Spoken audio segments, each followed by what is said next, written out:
자녀는 여전히 곁에 있다. 그러나 어느 순간부터 공기가 달라진다. 예전에는 웃으며 대화하던 시간이 많았는데 이제는 짧은 대답만 돌아온다. 눈빛은 점점 멀어지고 발걸음도 뜸해진다. 부모는 속으로 느낀다. 내 아이가 변했구나. 하지만 정작 자녀는 아무 말도 하지 않는다. 부모의 기다림은 늘 그렇다. 원망하지 않고 재촉하지도 않으며 조용히 마음 한쪽에 쌓인다. 그러나 그 침묵 속에는 말하지 못한 허전함이 있다. 왜 이런 거리가 생길까?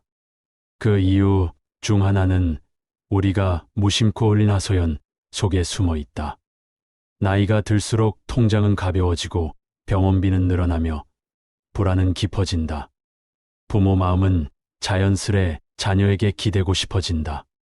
하지만 그 순간 내뱉은 한숨 한마디, 요즘 너무 힘들다라는 말 한 줄이 자녀에게는 무거운 돌이 된다. 혹시 이런 경험이 있지 않은가? 식탁에 앉아 부모님의 한숨을 들었을 때 겉으로는 고개를 끄덕였지만 마음속 깊은 곳에서는 죄책감이 올라온 기억. 내가 뭘 더 해야 하나? 내가 부족해서 부모님이 힘드신 건가? 이렇게 생각하는 순간 사랑은 짐이 되고 애틋함은 부담으로 바뀐다. 정약용은 이런 사실을 일찍이 알고 있었다. 그는 유배지에서 외롭고 가난했지만 자녀에게 그 어려움을 전하지 않았다. 대신 편지에는 학문을 권하고 희망을 당부하는 말만 담았다. 그는 알았다. 부모의 불안은 자녀의 족쇄가 된다는 것을. 부모가 힘든 모습을 있는 그대로 내보이면 자녀는 자유를 잃고 마음이 멀어진다는 것을. 그래서 그는 감추었다. 그리고 그 침묵 속에서 품격을 지켰다. 정약용은 이렇게 말했다. 사람은 누구나 고통을 안고 산다. 그러나 그 고통을 자식에게 넘기는 것은 어리석다. 그의 말처럼 부모의 첫째 의무는 자기 무게를 스스로 감당하는 것이다.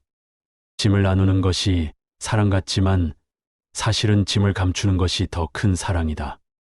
한번 스스로에게 물어보라. 나는 내 불안을 자녀에게 털어놓고 있지는 않은가? 내 어려움을 이야기하면서 자녀의 마음을 죄책감으로 묻고 있지는 않은가? 정약용의 편지를 떠올려 보자. 그는 밥 한 끼도 넉넉히 먹지 못하는 날이 많았다. 그러나 편지에서 그는 자녀에게 부족하다는 말을 하지 않았다. 오히려 책을 읽고 학문을 닦으라는 당부를 전했다.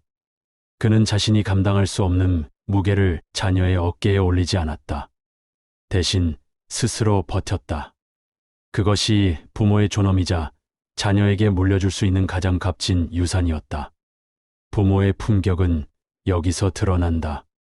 내 어려움을 자녀에게 떠넘기지 않고 내 두려움을 자녀의 걱정거리로 만들지 않는 것.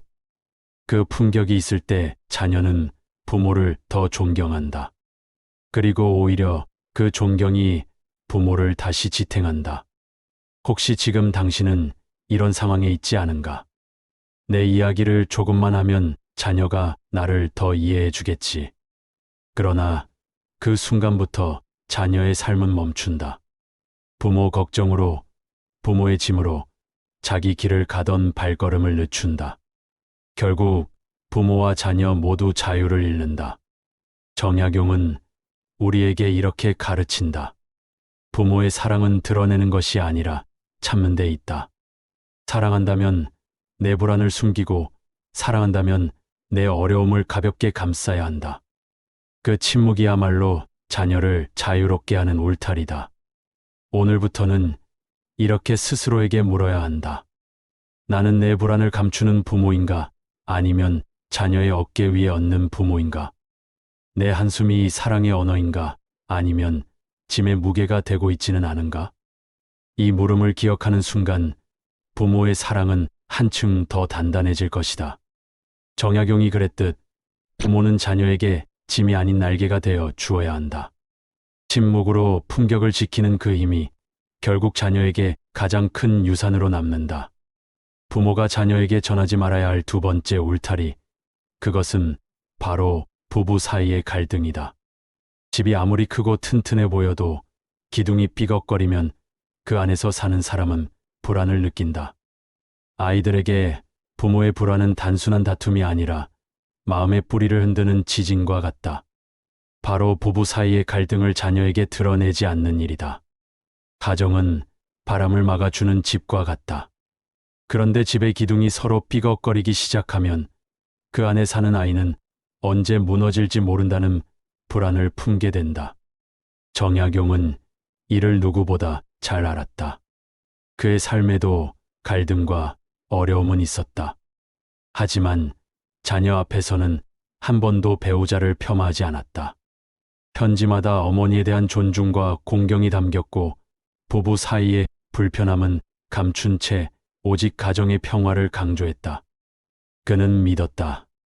부모의 불안은 자녀에게 평생의 상처가 된다는 것을. 혹시 이런 기억은 없는가? 어릴 적 부모님의 다툼을 본 순간 방 안구석에 숨어 귀를 막아본 적. 누구의 편도 들 수 없었던 그 시간은 시간이 흘러도 쉽게 잊히지 않는다. 아이에게 부모의 갈등은 단순한 말다툼이 아니라 마음의 뿌리를 흔드는 지진과 같다.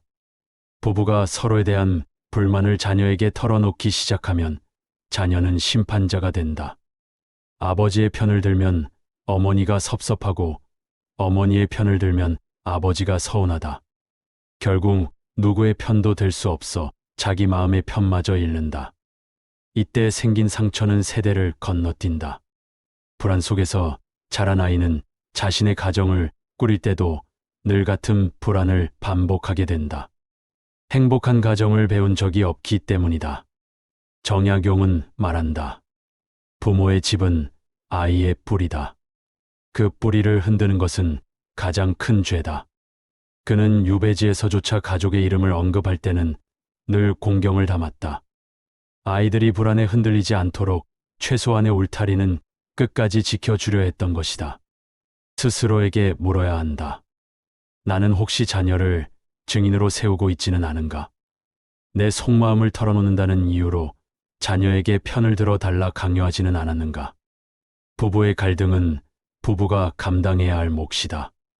그 짐을 자녀에게 지우는 순간 아이는 평생 내려놓을 수 없는 무게를 짊어진다. 자녀는 부모의 친구가 아니다. 부모는 부모로서의 자리를 끝까지 지켜야 한다. 그것이 품격이고 그것이 자녀의 마음을 지키는 길이다. 정약용은 가정을 단순한 생활의 터전으로 보지 않았다. 그에게 가정은 학문의 뿌리이자 삶의 안식처였다. 그래서 그는 자녀에게 불안이 아니라 존중을 남겼다. 부부의 문제는 부부 안에서 소화해야 한다는 신념이 있었기 때문이다. 혹시 지금 당신은 자녀 앞에서 배우자를 원망하는 말을 내뱉고 있지는 않은가? 그 순간 자녀의 마음에는 금이 간다. 아무 말 없이 듣는 것 같아도 아이는 이미 그 무게를 안고 살아간다. 그러므로 부모의 품격은 침묵에서 드러난다. 갈등이 있어도 자녀 앞에서는 존중을 지키는 것, 원망이 있어도 자녀에게 내색하지 않는 것. 그것이 자녀의 마음을 보호하는 가장 확실한 울타리다. 정약용은 이렇게 가르친다. 부부의 불안은 아이의 뿌리를 흔든다. 침묵은 단순한 참음이 아니라 아이의 내일을 지켜내는 방패다. 그렇다면 부모가 마지막까지 지켜야 할 침묵은 무엇일까? 갈등보다 더 무겁고 불안보다 더 깊은 인생의 끝자락에서 마주하는 그 주제, 바로 죽음이다. 나이가 들수록 죽음은 그림자처럼 가까이 다가온다. 친구가 하나둘 세상을 떠나고 몸은 점점 쇠약해지며 깊은 밤 혼자 깨어 있을 때 두려움은 더욱 커진다. 부모도 사람인 이상 이 무게를 자녀와 나누고 싶어진다.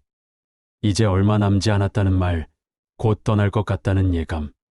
하지만 그 말이 자녀의 귀에 들어가는 순간 남은 삶은 서로에게 짐으로 바뀐다. 정약용은 유배지에서 이미 이 진실을 알았다. 삶의 끝을 바라보던 그는 자녀에게 두려움을 털어놓지 않았다.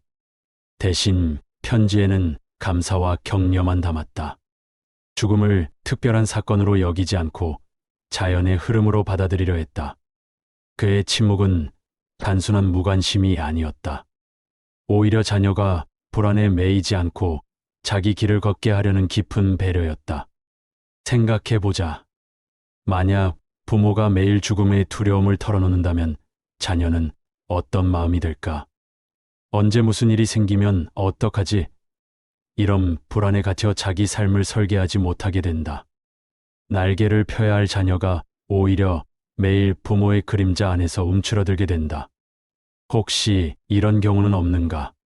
자녀에게 나 이제 얼마 못 버틸 것 같다는 말을 건넨 뒤 오히려 자녀가 연락을 피하는 모습을 본 적. 자녀는 외면하려 한 것이 아니다. 단지 감당할 수 없는 무게를 짊어지고 도망친 것뿐이다. 그 순간 부모와 자녀의 거리는 더 멀어진다. 정약용은 말했다. 죽음은 두려움이 아니라 준비다. 그는 두려움을 말로 전하지 않고 조용히 삶을 정리하며 감사의 기록을 남겼다. 자녀에게 남길 것은 불안이 아니라 평온해야 한다고 믿었기 때문이다. 여기서 우리는 물어야 한다. 나는 내 두려움을 자녀에게 흘려보내고 있지는 않은가? 내 남은 시간을 걱정하느라 자녀의 오늘을 붙잡고 있지는 않은가? 부모가 죽음을 두려움으로 말하는 순간 자녀는 현재를 잃는다. 그러나 부모가 죽음을 준비로 받아들이면 자녀는 내일을 설계할 용기를 얻는다. 이것이 침묵의 힘이다. 정약용은 생애 끝까지 담담함을 지켰다. 그는 자녀에게 죄책감을 남기지 않았고 두려움 대신 희망을 남겼다. 그것이 부모의 마지막 품격이라고 믿었다. 그러니 부모가 마지막까지 지켜야 할 것은 바로 이 질문이다. 나는 내 두려움을 나누고 있는가? 아니면 담담히 감추며 자녀에게 날개를 달아주고 있는가? 그렇다면 부모의 마지막 사랑은 어떤 모습이어야 할까? 두려움을 감춘 자리에서 드러나는 또 다른 힘, 그것이 바로 침묵 속의 은덕이다. 정약용은 은덕이라는 말을 자주 썼다. 드러내지 않는 은혜, 티내지 않는 사랑. 바로 그것이 부모의 품격이라 믿었다. 아이에게 무언가를 주면서도 내가 이렇게 했다를 말하지 않고 고통을 감당하면서도 내가 이렇게 힘들다를 내색하지 않는 것. 그 침묵 속에서 부모의 무게와 사랑은 더욱 단단해진다. 혹시 이런 생각을 해본 적이 있는가? 내가 이렇게 참고 있는데 아이가 왜 몰라줄까? 하지만 정약용은 그 몰라줌조차 사랑의 본질이라고 여겼다. 부모의 사랑은 계산이 아니라 헌신이기에 알리지 않아도 전해진다고 믿었다. 부모가 침묵할 때 자녀는 자유로워진다. 경제적 어려움도, 부부 갈등도, 죽음의 두려움도 감추는 그 침묵은 자녀에게 날개가 된다. 부담이 아니라 용기가 되고 짐이 아니라 자유가 된다. 아이는 부모의 침묵 덕분에 자기 길을 걸을 수 있다. 정약용은 유배지에서도 이 원칙을 지켰다. 고통스러운 삶 속에서도 자녀에게 원망을 전하지 않았다. 오히려 너희는 배우고 또 배워라. 그것이 너희를 지켜줄 것이다라고 당부했다. 부모가 감추는 침묵이 자녀에게는 가장 큰 격려가 된 것이다. 스스로에게 물어야 한다. 나는 내 고통을 참음으로 품격을 지키고 있는가? 아니면 자녀에게 드러내며 이안을 구하고 있는가? 내 침묵이 아이의 날개가 되고 있는가? 아니면 내 말이 아이의 짐이 되고 있는가? 정약용은 이렇게 남겼다. 부모의 마지막 품격은 말이 아니라 뒷모습에서 드러난다. 아이들은 부모의 침묵을 기억한다. 불평 대신 묵묵히 지켜낸 품위, 원망 대신 끝까지 남긴 존중, 그것이 자녀의 가슴에 오래 새겨진다. 그래서 부모의 침묵은 단순한 인내가 아니다. 그것은 자녀에게 날개를 달아주는 사랑이며 부모가 줄 수 있는 가장 큰 유산이다. 재산보다 값지고 말보다 묵직하며 끝내는 자녀의 삶을 자유롭게 만든다. 부모의 사랑은 때로 말보다 침묵에서 드러난다. 그 침묵은 무관심이 아니라 품격이다. 자녀의 삶을 방해하지 않고 오히려 자유롭게 걸어가도록 지켜보는 힘이다. 정약용은 말했다. 부모는 끝까지 자녀의 짐이 되지 말아야 한다. 경제적 불안도, 부부의 갈등도, 죽음의 두려움도 자녀의 몫으로 남겨서는 안 된다. 그것을 홀로 감당하는 것이 부모의 마지막 의무이자 은덕이다. 혹시 지금 내 모습은 어떤가? 내가 자녀의 어깨에 돌을 얹고 있는가? 아니면 날개를 달아주고 있는가? 내가 정하는 말이 짐이 되고 있지는 않은가? 스스로에게 이 질문을 던질 때 우리는 부모로서의 품격을 다시 세울 수 있다. 자녀는 부모의 소유물이 아니다. 잠시 맡겨진 선물일 뿐이다. 때가 되면 놓아주어야 하고 그 자유 속에서 자녀는 자기 삶을 피워낸다. 부모가 끝까지 남겨야 할 것은 물질이 아니다. 그것은 조용한 존중, 흔들리지 않는 뒷모습, 그리고 나는 내 삶을 믿는다라는 침묵의 확신이다. 오늘부터라도 마음속에 물어야 한다. 나는 지금 자녀에게 짐이 되고 있는가? 아니면 날개가 되고 있는가? 이 질문 하나가 부모의 품격을 세우는 닻이 된다. 당신의 침묵은 결국 사랑으로 기억될 것이다. 자녀가 어느 날 문득 깨닫게 될 것이다. 그때 부모님이 말없이 지켜주셨구나. 그것이 가장 큰 사랑이었구나. 이것이 부모가 남길 수 있는 마지막 유산이다. 짐이 아니라 날개, 후회가 아니라 축복, 원망이 아니라 존경. 그것이 부모의 품격이다. 오늘의 이야기가 마음에 닿았다면 같은 고민을 가진 이들과 나누어 주시기 바란다.